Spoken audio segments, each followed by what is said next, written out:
Teachers are natural innovators, entertainers, and problem solvers.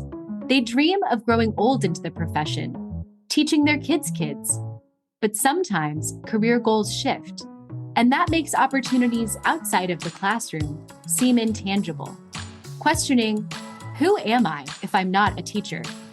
I'm your host, Ali Simon. And I'm your co-host, JoDee Scissors. And this is Teacher Shift.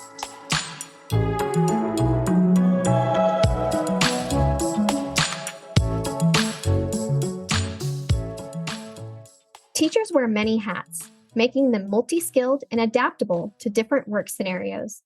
Today, our guest tells us about planning for his exit from the classroom and how he took a leap into entrepreneurship. Aaron Reller and his wife are former teachers turned business partners at their family-owned art studio, Abigail Reller Art. Welcome to the show today, Aaron. Hi, thank you.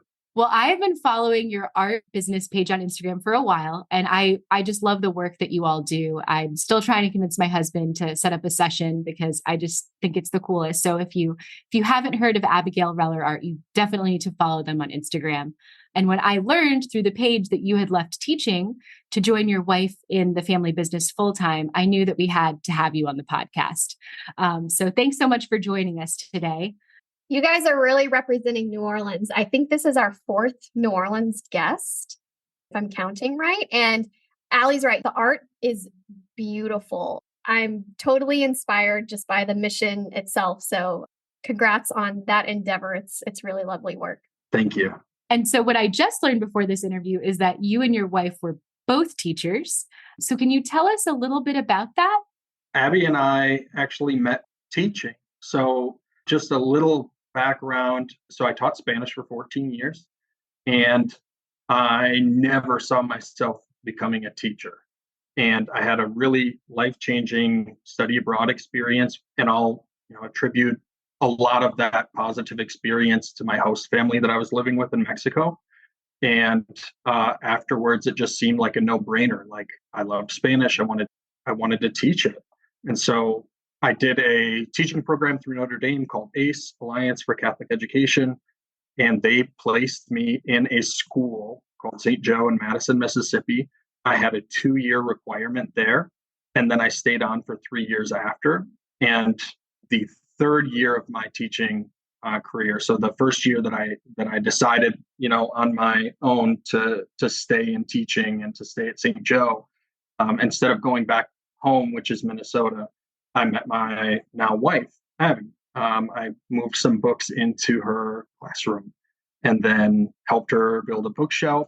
And I didn't do it right, and the raw wood was showing, but it still sealed the deal. I've totally done that before. That is such a sweet story. And what a great program too. I've heard about the ACE program, and to get people trained to be educators. You serve in a school, and then you chose to stay in education. That's awesome. I also love how you met your wife teaching. So, fast forward, you taught for 14 years. When did you resign? And how long did it take you to make that decision? Yeah, so this past May, I actually resigned.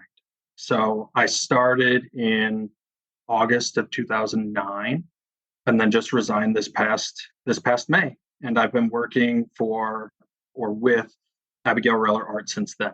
No, in terms of when did I know that I was going to be leaving? It was something that over time, it kind of took its toll on me, I think. But kind of the last thing was in March of 2022, we had an anatomy scan for our fourth child, and we found that he had a heart defect. And so Thomas, our fourth, needed open heart surgery. And I realized that I was always kind of, teaching is just such a big part of your identity. Like, if you feel like you're doing it sufficiently, that's just part of your makeup. And so I didn't really know who I was outside of that.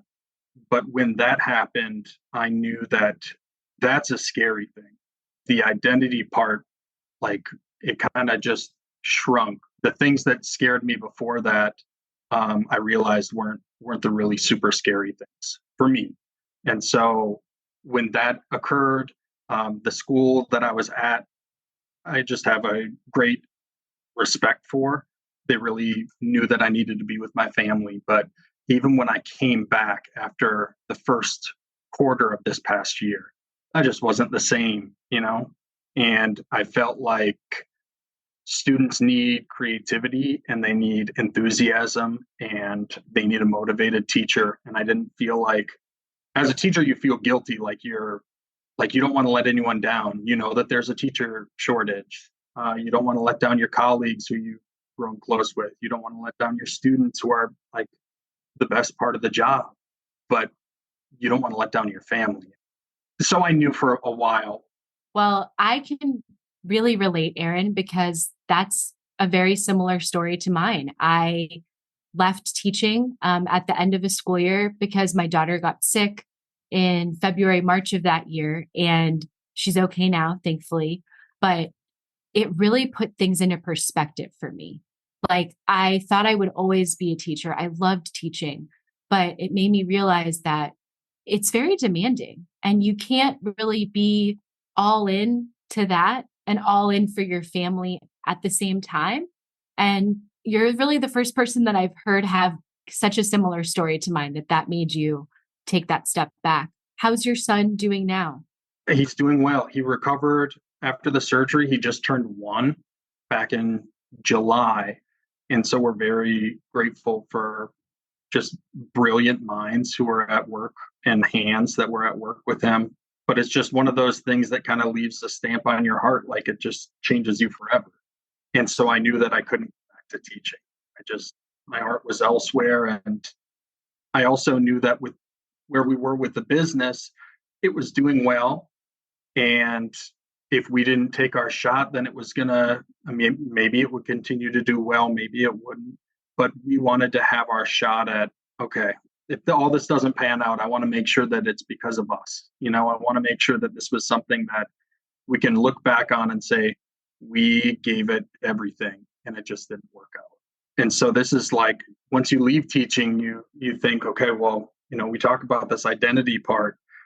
You're like, all right, so what's next? Like, what do you want to do? Or anytime you think about leaving teaching, people are like, what do you want to do? I'm like, I don't know. This is the only thing that I've ever done was teaching Spanish. Like, I didn't know what else I wanted, but I knew that I wanted to help build this dream, like, of this art business, but it wasn't like I had that in mind really, outside of just like, thought I was always going to teach.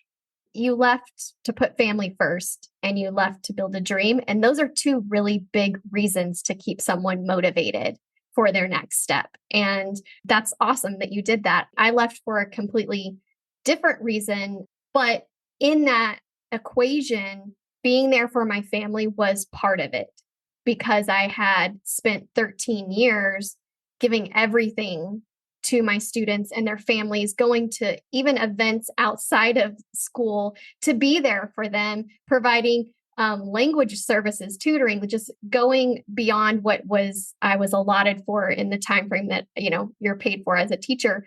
But even though my child didn't have a health scare, I was not as present as I wanted to be or should have been for things like checkups at the doctor. My husband pretty much did all of them because his schedule was much more flexible. And to walk away from the office, he didn't have to have a day's worth of subplans, which is work in itself. So I admire you for making that decision. And I think it also goes to show that you're well equipped to make really challenging decisions in an informative way. And being a teacher probably equipped you with some of those skills to be that savvy. So how long did it take you to really process all of that and make the leap? Like, what was that moment that you and your wife may have had that was just like, it's time? Yeah, that's a great question. I think that I'm still processing not teaching because now we're in September and in my head, it's still like, oh, okay, maybe I'll be going back like, in the next couple of weeks just because it's kind of built into you. But really, it was in the spring. And I had in my head that I was going to be going back because I enjoyed the school. I enjoyed my students. I didn't feel like I was going to be making any huge change. And then I want to say it was even in May when my wife and I were just talking more and more about this idea of like, okay, well, what would be crazy is if we did this, I would say that it wasn't something that was determined over a meal or, it was even a 1 day thing. It was like this battle because I enjoyed the people that I worked with. It was weeks long. And I'm just going forth with confidence that I made the right decision because like you had reiterated, like it was what we needed for my family. I wanted to be able to help my own kids learn how to tie their shoes or learn how to count or be able to run something by school in case we forget it at home, which are all things that you just like can't mess up on when your parents are teachers, Yes. I mean, there's no room for error, and it's so horrible. Like it's so stressful when you're in that scenario. And yeah, you just like your kid just doesn't have their lunch that day and you have to send money or whatever and they're not used to it. I think that kind of what you were describing, though, in terms of like coming to terms with the decision, like we were talking about identity and you're like, what do I do?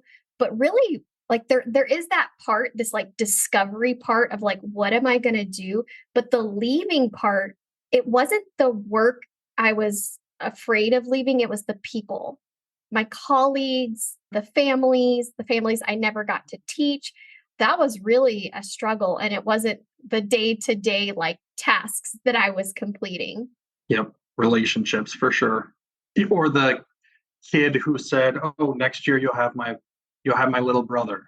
Those were really hard things to kind of come to terms with. But I was also really excited about the idea of being able to be more present for my own family. I know the narrative with teaching is that like, oh, it is really flexible and you have summers off. So I don't know why people are complaining, things like that. And it's just, you have to be such a strong foundation for some of these kids who aren't getting, X, Y, and Z elsewhere.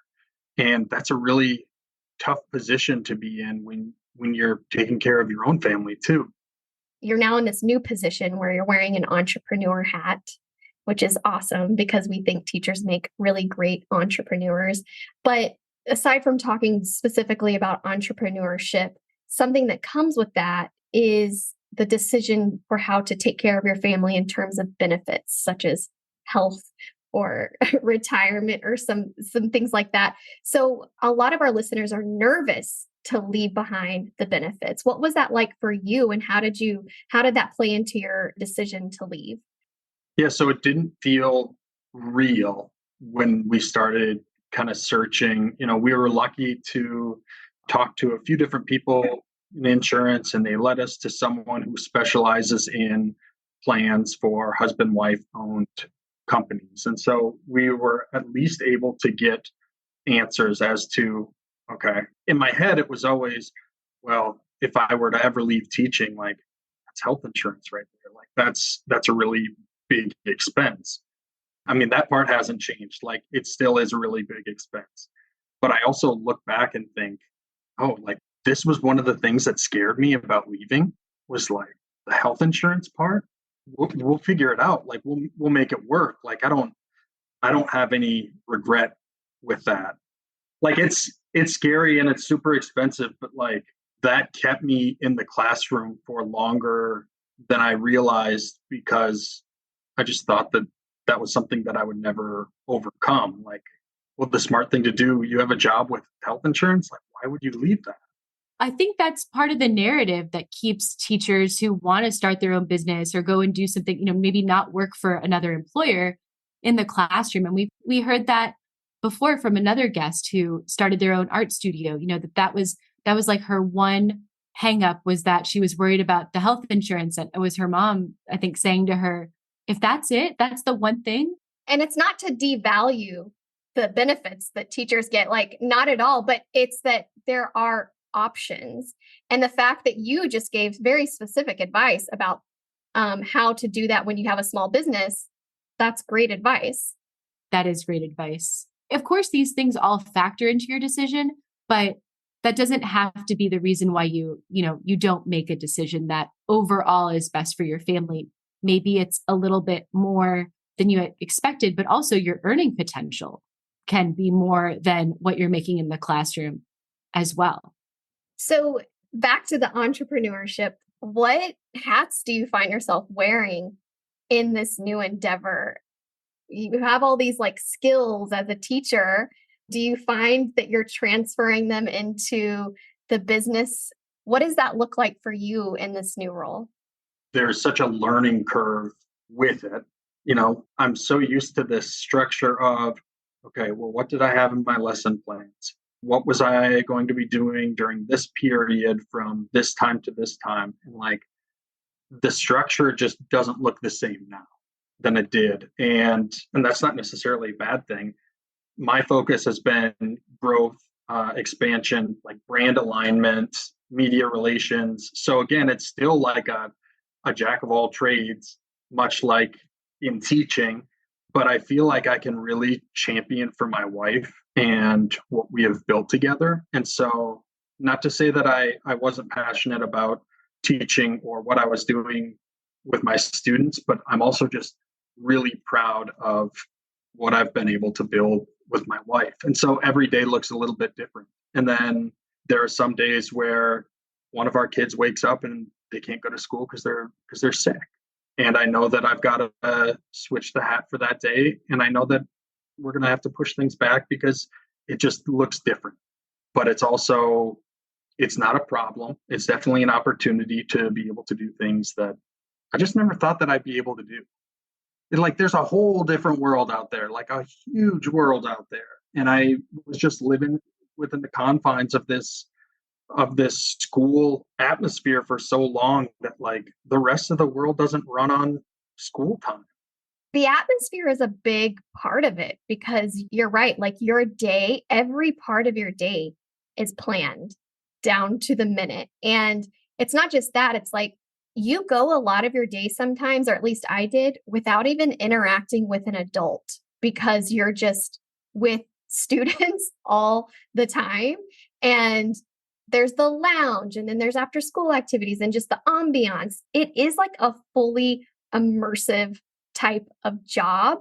And it does, I feel like, narrow people's scope about other careers and what's out there and how it can be transferable because we're just in there doing our thing and that's our norm.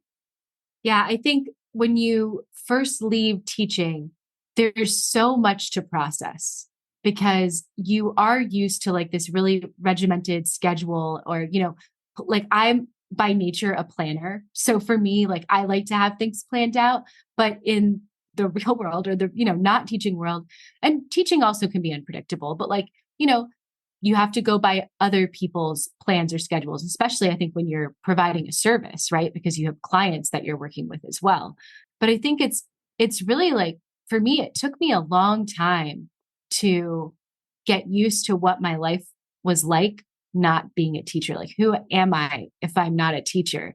And you hit that in the beginning of our interview. You started with that. So, I mean, you're in the beginning. It's okay to have all of those feelings. I mean, even a couple years out, I would talk to JoDee and I'd be like, maybe I'll go back to teaching. I miss it. But I think this is 5 years for me now that I haven't been teaching.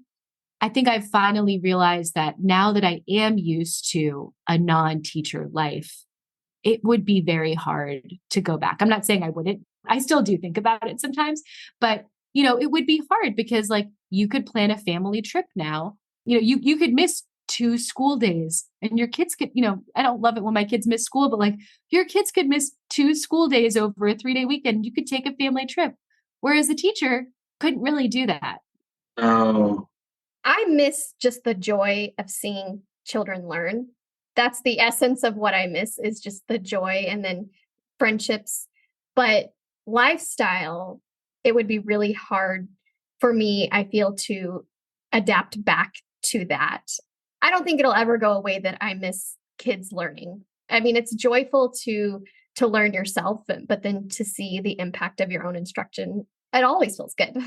Or, I mean, even the opposite, like when you deliver something that you in a way that you wish you had done better, that's still impactful. It empowers you to do better. And I'll say, like, my own kids, they keep me busy, and I try to stay involved, in their schools. And that I feel like brings me joy, that I can be more sympathetic to their teachers. Like if they ask parents to bring something in, like, I'm like, yes, I will get whatever that thing is that you need for class. And I make sure that they're supported in that way. And I think you have that too. It already sounds like, where you're able to enjoy being with your children in a different way than you would be if you were a classroom teacher.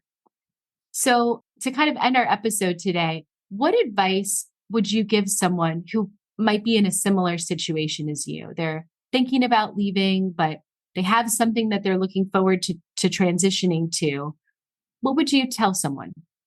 I think it probably wouldn't be much different than just advice on if you're leaving one field and you're joining in another, or trying to establish something elsewhere. Like, it always goes back to relationships. Like, don't burn bridges with the people that you're working with. Build genuine, authentic, trusting relationships, even if you're not in a school setting. I think that you just need to, or at least for me, what I needed to do is to reevaluate, like, is this problem that I have, like, is it really scary? Or is it just something that I don't want to do? Is it an opportunity to grow in another way? And there are times where I think back, like, oh, I could have, maybe I should have left teaching earlier, because, whether it's the faculty lounge or the, griping I'm doing at home, it's just it's just negative. But that's totally within your control too. And if you see your days as more negative than positive, then you're not doing anybody any favors, whether it's the kids, your coworkers, the administration. You're not doing anyone any favors by staying on. You are just warming a seat and collecting a paycheck. And if you don't still love it, you really should look into maybe seeing what else is out there, so you're not resentful and you're not just feel stuck. Yes, I hear what you're saying. And I want to kind of connect back to the beginning of our interview, where you told us why you went into teaching. You were, a student that had studied abroad. You had a great experience with a host family, and you felt this desire to teach the language that you learned to love so much. And you brought that joy to the classroom for 14 years. So even if the last year was a little bumpy because you kind of knew that wasn't the ride you were going to stay on forever, you brought so many years of your expertise, the joy that I heard from you, because I love Spanish as well. I taught Spanish, so we have that in common. Like, my Spanish teacher in high school made me want to be a Spanish teacher. So I'm sure that you impacted so many lives in the time that you were teaching. And I think we have to give ourselves permission to leave and to say, I did this job. I did it well for a number of years, and now I'm going to do something else, and that's okay. And I think there's a lot of pressure and guilt that gets put on teachers, that like you're selling out or you're leaving students in the time of need. But the truth is, we served our students, and we gave a lot of who we were to the classroom and to those students. And I can tell just from hearing your story, how much you impacted your community, both in Mississippi and here in Louisiana with teaching. And thank you for just providing a really good example of how a shift is normal, that sometimes we grow out of things or we grow into new things where we find our joy, and that it is okay to embrace those new joys in a different way, which is, I think, what you did. Thank you so much for your time today, Aaron. Thank you.